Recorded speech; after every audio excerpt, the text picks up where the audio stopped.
In Hibbing, Minnesota, the Fairview Range Medical Center has just been redesignated as a Level 4 trauma hospital, providing high-quality emergency trauma care for our Iron Range communities. And here with us to share more is Kristen Bayliss, a trauma and stroke coordinator at Fairview Range. Kristen, appreciate you taking the time to be here with us today. For our viewers out there who might not know, as well as me, what is the significance of being named or redesignated, rather, a Level 4 trauma hospital here in Minnesota?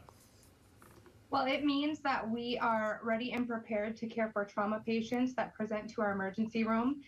There's a certain process and criteria that we have to meet. And so we go through a process of getting designated and make sure that we meet all of that. And it's based on the resources that we have available here.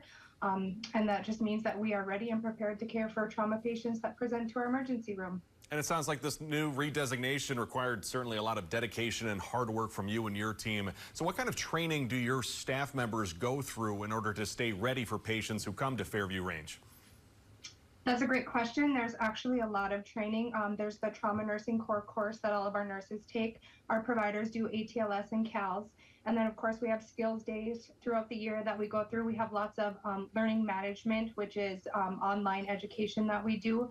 And then, of course, building that muscle memory, just caring for the patients and going over things and making sure that we're walking through the process regularly. And then does this redesignation help you respond more effectively going forward to certain injuries or emergencies?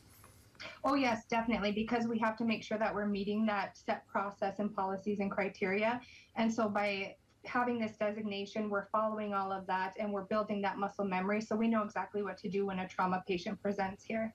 And then, Kristen, what are maybe the biggest challenges when it comes to making trauma care faster, more accessible here in the Northland? Probably the same issue that would be at any rural hospital is just with trauma patients that have that immediate threat to life, you want to get them to that higher level of care. So for us, that would be getting them to Duluth. And of being rural and with EMS, sometimes getting that transport can be difficult, especially like when they need to go by air and if they're not flying. That would probably be our biggest obstacle. Kristen Bayliss with Fairview Range and Hibbing. Kristen, congratulations on the redesignation and appreciate you joining us here on First Alert at 4. Yeah, thank you for speaking with me.